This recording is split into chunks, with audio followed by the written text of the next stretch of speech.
बिस्मिल्लाहिर्रहमानिर्रहीम। अस्सलाम वालेकुम स्टूडेंट्स, क्या हाल है जी? कैसे हैं आप सब? उम्मीद करता हूँ आप सब खैरियत से होंगे। स्टूडेंट्स, मैं हूँ मोहम्मद इब्राहिम, आपके चैनल डायमेंशनल फिजिक्स से। और प्यारे स्टूडेंट्स, आज हम डिस्कस करने वाले हैं class 9th physics 2025 Punjab text book board है जी। चैप्टर नंबर 4 स्टूडेंट्स, हम टर्निंग इफेक्ट ऑफ फोर्स को डिस्कस कर रहे थे। टॉपिक है आज हमारे पास 4.3 turning effect of force. Means chapter name torque, rotational effect of force, moment of force या टर्निंग इफेक्ट ऑफ फोर्स को आज हम डिस्कस करने जा रहे हैं। सबसे पहले तो बेटा मार्क कर लें एमसीक्यूज, शॉर्ट क्वेश्चन और लॉन्ग क्वेश्चन, तीनों डिपार्टमेंट वाइज ये टॉपिक बहुत ज़्यादा इंपॉर्टेंट है। बहुत सारी की टर्म्स हैं इसमें, शॉर्ट क्वेश्चंस हैं, एमसीक्यूज हैं और एज अ होल ये पेपर में लॉन्ग भी पूछा जा सकता है। ठीक, टर्निंग इफेक्ट ऑफ फोर्स को रोज़मर्रा ज़िंदगी में हम कोई दरवाज़ा खोलना है, कोई टूटी खोलनी है, ठीक है जी, या आपने कोई नट टाइट करना है या लूज़ करना है तो हम इसे इस्तेमाल करते हैं। ठीक, तो टर्निंग इफेक्ट ऑफ फोर्स है क्या? तो आइए ज़रा टॉपिक को समझते हैं।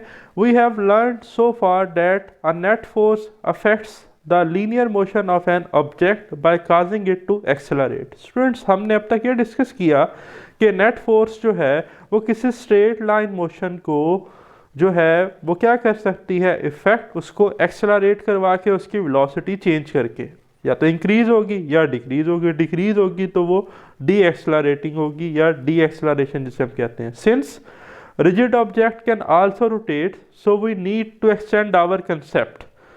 हम क्या कहते हैं कि जो रिजिड ऑब्जेक्ट्स हैं हमारे पास वो क्या करते हैं, रोटेट भी करते हैं। तो हमारा जो एक्सटेंड है, जो हमारा वीएन है, उसको हमें थोड़ा सा क्या करना पड़ेगा, मज़ीद आगे का सोचना पड़ेगा, हमारे कंसेप्ट को थोड़ा सा और फैलाना पड़ेगा। To the turning effect of force, when you open और क्लोज अ डोर, आप जब दरवाज़ा खोलते हैं या बंद करते हैं, वी अप्लाई फोर्स, जैसा कि मैंने शुरू में बात की। This force rotates the door about this हिंग। हिंग कहते हैं स्टूडेंट्स एक्सिस को, पिवट को, ठीक है, वो लाइन या वो पॉइंट जिस पे बॉडी रोटेट करे उसे हम क्या कहते हैं, हिंग। ठीक है, ये नोट कर लें। This is called turning effect of force. ठीक है, तो दरवाज़ा ओपन करने के लिए या क्लोज करने के लिए जब उसके हैंडल पर फोर्स लगाते हैं वो एक्चुअली क्या है, turning effect of force. Similarly वो use turning effect of force when we open और क्लोज अ वाटर टैप। अगर हमने कोई टूटी खोलनी है या बंद करनी है तो उस पर भी हम क्या लगाते हैं, turning effect of force. Let us define some terms use in the study of turning effect of force. चले जी, कुछ जो टर्म्स हैं जो हमने टर्निंग इफेक्ट ऑफ फोर्स को एक्सप्लेन करने के लिए इस्तेमाल करनी है, सबसे पहले उन्हें डिफाइन करते हैं। तो सबसे पहले टर्म है रिजिड बॉडी। रिजिड बॉडी क्या होती है, मार्क कर लें, पेपर में शॉर्ट क्वेश्चन आ सकता है। If the distance between 2 point of a body remains the same under the action of a force.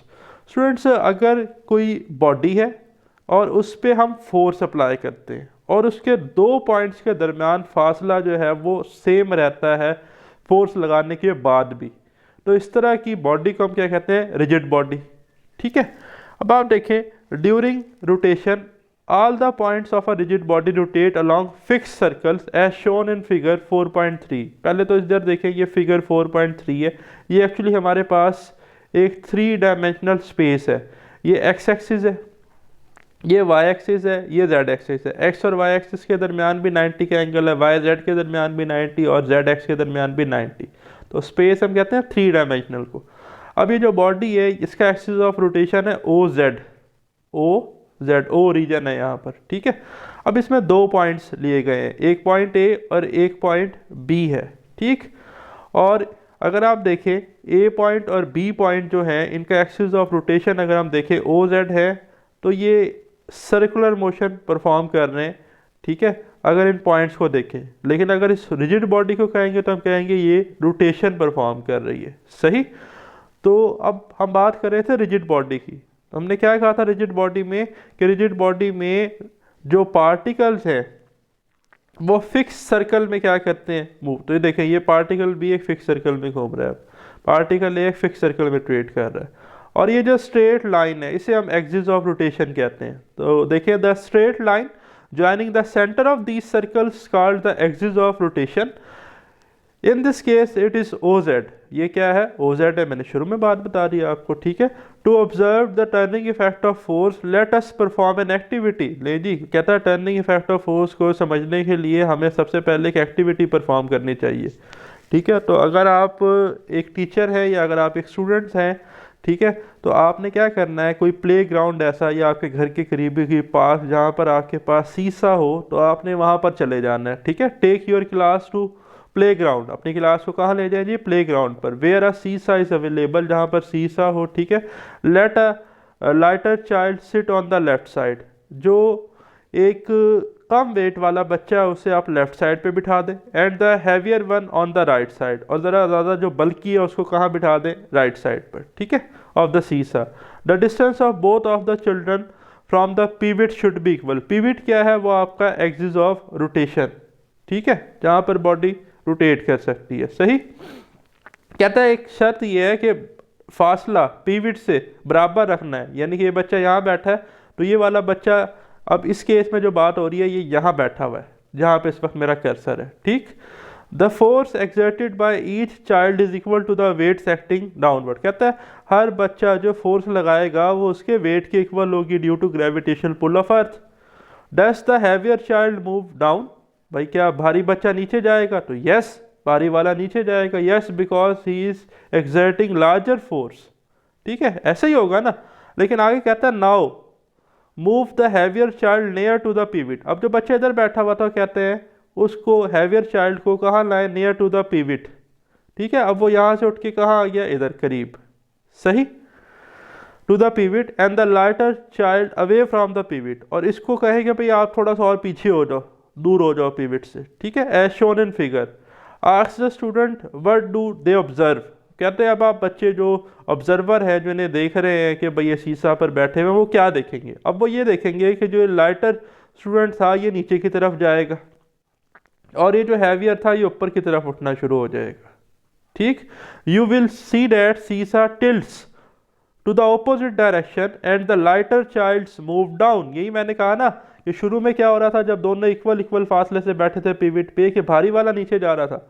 जैसे ही हमने भारी वाले को पिवट के करीब किया, लाइटर वाले को पिवट से दूर किया, तो क्या हुआ, लाइटर वाला नीचे गया।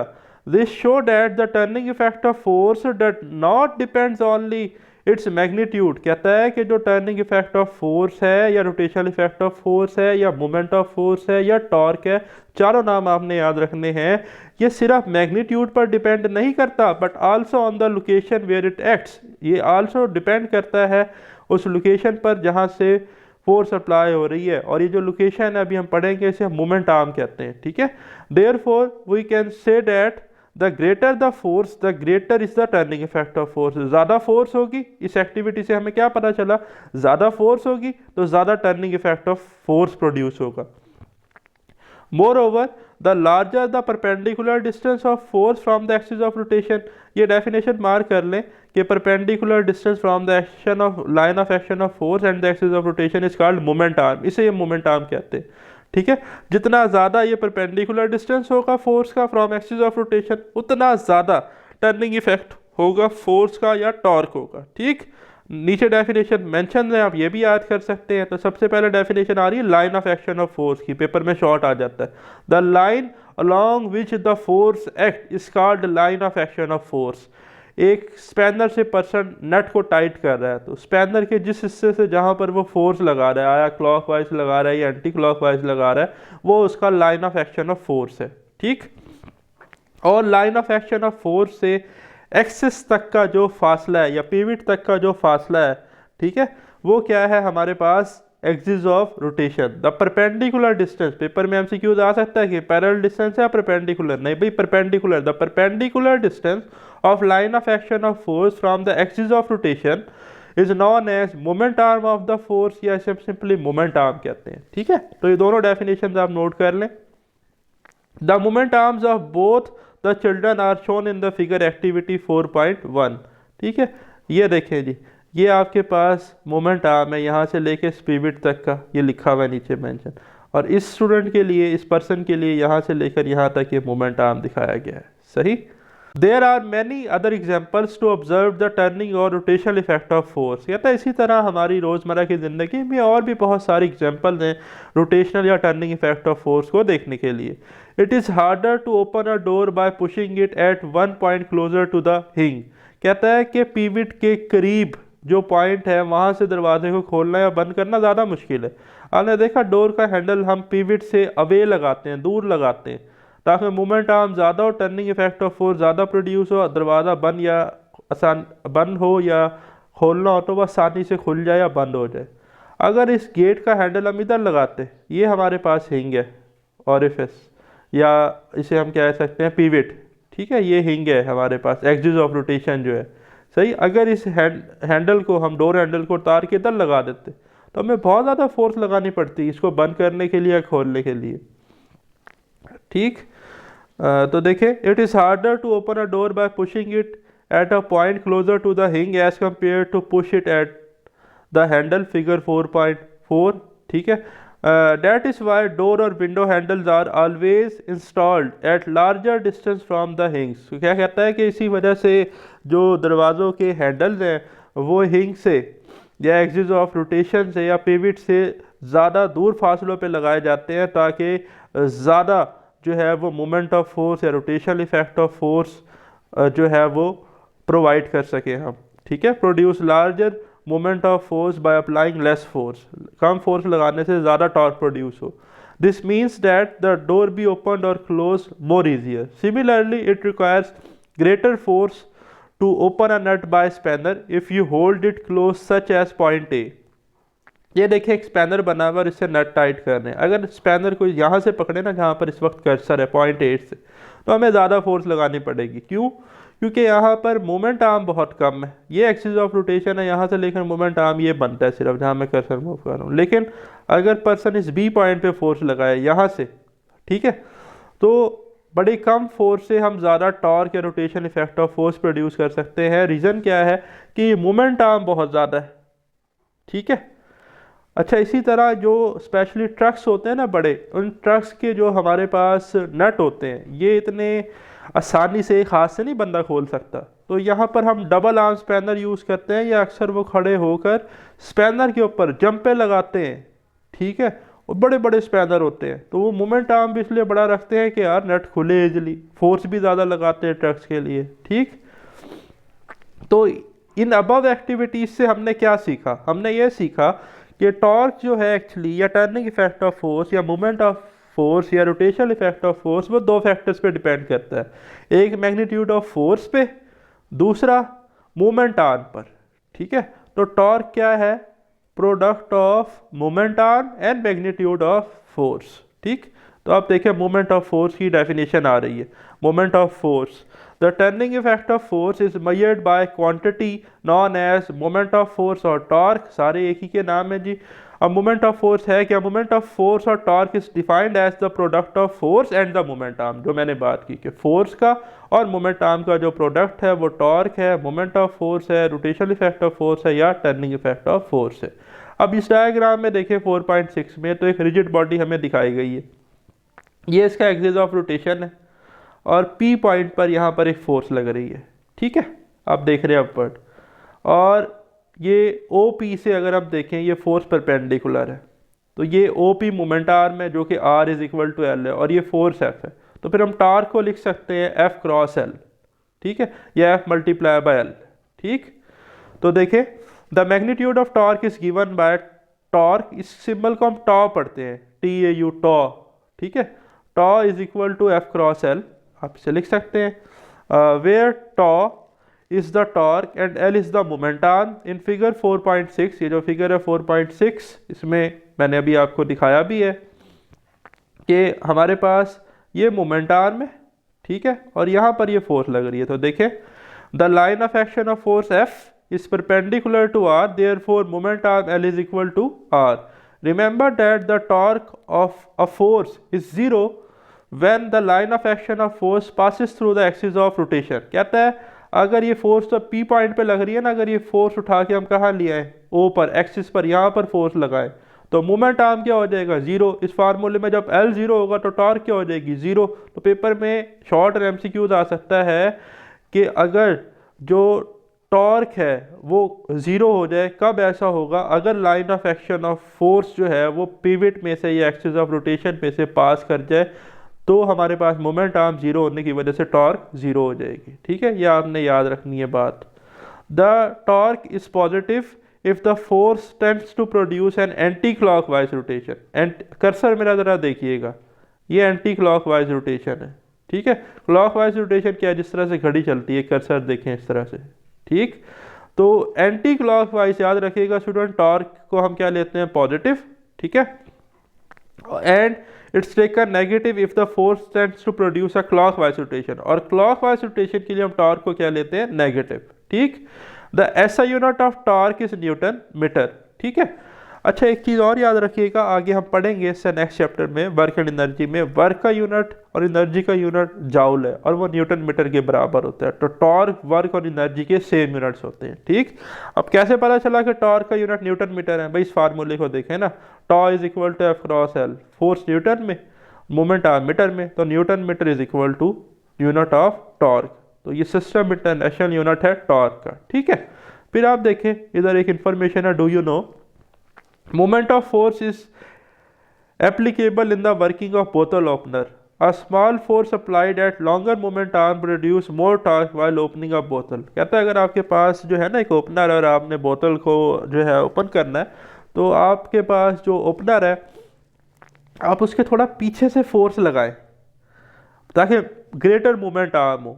एल का फैक्टर ज़्यादा होगा ना, तो ये जो टॉर्क का फैक्टर है ज़्यादा प्रोड्यूस होगा, तो ये बोतल इजीली जो है वो खुल जाएगी, इसका ढक्कन जल्दी से खुल जाएगा। तो देखें, in many cases the line joining the axis of rotation and point P where the force F acts is not perpendicular. कहता है बहुत सारे केसेस में ऐसा भी होता है कि जो आपका लाइन है जो एक्सिस ऑफ रोटेशन और पॉइंट पी को ज्वाइन कर रही है, वो फोर्स के साथ परपेंडिकुलर नहीं होती। जैसे कि इस डायग्राम में देखें, पहले तो फोर्स यहाँ लग रही थी, अब ये फोर्स कहाँ लग रही है? इस एफ फोर्स को देखें इस तरफ।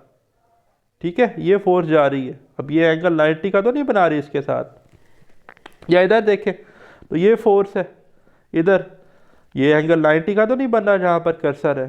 तो फिर क्या करते हैं? तो देखें, therefore OP will not be the moment arm of the force. In such cases we have to find a component of force perpendicular to OP. तो फिर हमने फोर्स का वो कंपोनेंट कैलकुलेट करना है जो ओपी के परपेंडिकुलर हो। अच्छा, परपेंडिकुलर कंपोनेंट्स कैसे कैलकुलेट करते हैं, ये मैं इससे नेक्स्ट वीडियो लेक्चर में, नेक्स्ट आपका टॉपिक भी आ रहा है रेजोल्यूशन ऑफ फोर्स, वहाँ पर आपको बताऊंगा कि फोर्स को रिजॉल्व कैसे करते हैं उसके परपेंडिकुलर कंपोनेंट्स में, डिटेल में बताऊंगा। ठीक, तो घबराना नहीं है, फिलहाल जो पॉइंट्स बता रहा हूँ वो याद रखने। O P is equal to L, figure 4.7। पहले तो इस फिगर को देखें 4.7 को। भाई ये जो कर्सर आप देख रहे हैं ये फोर्स है एफ, ठीक है, और ये ओपी है। अब ये आपस में परपेंडिकुलर नहीं है। ठीक, तो हमने इस फोर्स को रिजॉल्व करना है। पहली बात तो ये, इस फोर्स के दो इफेक्टिव कंपोनेंट हैं, एक एक्स एक्सिस की तरफ जिसे हम कहते हैं F X, F cos of theta, और एक कंपोनेंट इसका है F Y, F sine of theta. यहाँ पर आता है इस वक्त एफ कॉज ऑफ थीटा और यहाँ पर आता है एफ साइन थीटा। अगर हम एफ एक्स को और एफ वाई को हेड टू टेल रूल से ज्वाइन करें तो हमें फोर्स मिल जाती है। ठीक, तो जब हम इस फोर्स को रिजॉल्व करेंगे ना, तो एल के पैरेलल जो कंपोनेंट होगा वो होगा एफ एक्स, और एल के परपेंडिकुलर जो कंपोनेंट होगा वो एफ वाई, जिसे हम एफ साइन थीटा कहते हैं। ये मैं प्रूव करवाऊंगा कि एफ साइन थीटा कैसे आता है और एफ वाई क्यों कहते हैं। सही है, इसके लिए परेशान नहीं होना। तो ये जो एफ साइन थीटा है ये एल के साथ 90 का एंगल बनाएगा। तो एफ साइन थीटा हमारा इफेक्टिव कंपोनेंट होगा, तो इस केस में जो टॉर्क होगी वो हमारे पास होगी एफ एल साइन थीटा। क्या होगी? F L sine theta. अच्छा, और we can find R the component of L that is perpendicular to the line of action of force. पहली डायग्राम में हमने क्या किया? फोर्स को रिजॉल्व किया एफ कॉस थीटा में और एफ साइन थीटा में। हमने देखा कि एफ साइन थीटा एल के परपेंडिकुलर था, बट फिगर 4.8 में हम मोमेंट आर्म को रिजॉल्व कर रहे हैं एल को। तो जब हम एल को रिजॉल्व करेंगे तो एल के दो कंपोनेंट बनेंगे, इधर आएगा एल कॉज ऑफ थीटा, ठीक है, लिखा हुआ नहीं है यहाँ, और एक कंपोनेंट आएगा एल साइन ऑफ थीटा। और अगर इसी को मैं थोड़ा सा बैकवर्ड ड्रा करूँ, ये जो हमारे पास फोर्स है इसकी, ठीक है, लेंथ में लूँ तो यही फोर्स है ना एक्चुअली ये, और जब मैं इसको एल साइन थीटा के साथ ज्वाइन करूंगा तो ये एल साइन थीटा है, यहाँ ब्लॉक है गलती से, ये एल साइन थीटा है, तो ये एल साइन थीटा एफ के साथ परपेंडिकुलर है। तो अगेन टॉर्क क्या बनेगा, F into L sine theta, या आप लिख सकते हैं एल एफ साइन थीटा। ठीक है, तो ये पॉइंट्स याद रखने हैं। तो देखें, for this we need to know the method of finding rectangular components of a force or any vector. This is also called as a resolution of forces. तो मैं नहीं कहा ना मैं पढ़ाऊंगा आपको, देखें आगे टॉपिक भी ये आ रहा है, रेजोल्यूशन ऑफ फोर्सेस। ये वो कंपोनेंट्स बने हुए हैं, एफ एक्स एफ वाई, ये सारा कैसे आएगा डिटेल में पढ़ेंगे। ठीक, तो आपने बस जितना जितना मैंने बताया वो पॉइंट्स याद रखने। नेक्स्ट है स्टूडेंट्स हमारे पास कपल। कपल भी हमारे पास एक टॉर्क है, लेकिन इसकी स्पेशल टाइप है। तो देखें, अ couple is a special type of torque. We observe at many situations in our daily life when two equal and opposite parallel forces produce torque। जैसा कि कार के स्टीयरिंग पर लगने वाली फोर्स, ये हाथ ऊपर की तरफ टर्न कर रहा है, ये नीचे की तरफ, अनलाइक पैरेलल फोर्सेस लग रही हैं but not along a same point. Okay, तो दे फॉर्म्ड अ कपल। तो अब आप ज़रा देखें कि for example while opening or closing a water tap, turning key in the lock, opening a lid of a jar and turning steering wheel of the motor car, we apply a pair of equal forces in opposite direction। जैसे jar अगर हमने खोलना है तो एक हमने force अक्सर नीचे से लगाई हुई होती है, उसको बेस से पकड़ा हुआ, और एक हम ऊपर से ढक्कन पे लगा रहे हैं। जब भी कपल लगता है तो इक्वल एंड ऑपोजिट फोर्सेस लगती हैं। The torque produce in this way is known as couple. Okay, तो कपल है क्या एक्चुअली, तो डेफिनेशन आ रही है when two equal and opposite parallel forces, two equal हो और ऑपोजिट हो। ठीक है, मीन अनलाइक पैरेलल फोर्सेस है, two equal and opposite parallel forces act at two different points. मैंने कहा क्या था कि डिफरेंट पॉइंट्स पे लगे, act at two different points of the same body, they form the couple. Okay जी, अच्छा एक इन्फॉर्मेशन आ रही है हमारे पास स्टीयरिंग व्हील ऑफ व्हीकल्स। ठीक है, यहाँ पर ये जिक्र करना चाह रहा है कि अब जो हमारे पास नई कार्स आती हैं उनका स्टीयरिंग बड़ा छोटा रखा जाता है, और इसमें हमने फ्लूइड जो है ना वो हाइड्रोलिक फ्लूइड हमने फिल किया हुआ होता है, तो हम बड़े कम फोर्स से ज़्यादा रोटेशन प्रोड्यूस कर सकते हैं। तो देखें, while turning a vehicle a couple is applied on the steering wheel. ठीक है जी, तो it is interesting to know that nowadays steering wheels of smaller diameter. अभी तो हमने पढ़ा था टॉर्क के केस में कि मोमेंट ना बड़ा होगा तो टॉर्क ज़्यादा होगी, लेकिन यहाँ वो कह रहा है कि अब स्टीयरिंग जो यूज़ करते हैं कार के वो स्मॉलर डायमीटर के हैं, are installed in vehicles. The reason is that most of the vehicles are power steering in which pump pushed hydraulic fluid, जिसमें पंप जो है वो किसको पुश करता है, हाइड्रोलिक फ्लूइड को, to reduce the force needed to turn the wheels. ठीक है, तो वो जो व्हील को टर्न्स करने के लिए फोर्स है वो कम हो जाती है, रिजल्टिंग इन एफर्टलेस स्टीयरिंग। तो आप बड़ी कम फोर्स से व्हील को जो है वो इजीली रोटेट कर सकते हैं through steering by hydraulic fluid. ठीक है, ये इन्फॉर्मेशन पेपर में एमसीक्यूज आ सकती है। फिर एक छोटी सी एग्जांपल है, पेपर में शॉर्ट आ सकती है, और लाजमी तौर पर ये आपके एडिशनल शॉर्ट में शॉर्ट आता भी है, लॉन्ग भी आ सकता है, तो मार्क कर लें, इंपॉर्टेंट है। अ स्पैनर 25 सेंटीमीटर लॉन्ग, एक स्पैनर है, ये नज़र आ रहा है आपको, इसकी जो लेंथ है या इसका जो मोमेंट आर्म है वो कितना है, 25 सेंटीमीटर। सबसे पहले तो इसे ऐसा यूनिट ऑफ लेंथ में मीटर में कन्वर्ट करेंगे, तो सेंटी होता है 10⁻²। आप -2 को नीचे लेके जाएंगे तो वो 100 बन जाएगा, तो 25 को 100 से डिवाइड करेंगे तो आंसर आएगा 0.25 metre. Is use to open a nut. ठीक है, ये नट है, हमने स्पैनर से ओपन करना है। If a force of 400 Newton is applied, force कितनी लग रही है जी, 400 न्यूटन। ठीक है, at the end of spanner shown in the figure, तो 25 सेंटीमीटर मोमेंट आर्म था जो कि 0.25 मीटर आ गया, फोर्स 400 न्यूटन है। सिंपली टॉर्क निकालना है, तो torque acting on the nut कैसे करेंगे भाई, अभी फार्मूला पड़ा, torque is equal to F multiply by L, तो torque is equal to 400 newton multiply by 0.25 metre, तो सिंप्लीफाई करेंगे तो आंसर आ जाएगा 100 न्यूटन मीटर। ठीक है जी, तो ये था स्टूडेंट्स हमारा आज का वीडियो लेक्चर। अगर लेक्चर पसंद आया तो बेल आइकन को लाजमी प्रेस कीजिएगा। मुझे दें इजाज़त, अल्लाह हाफ़िज़।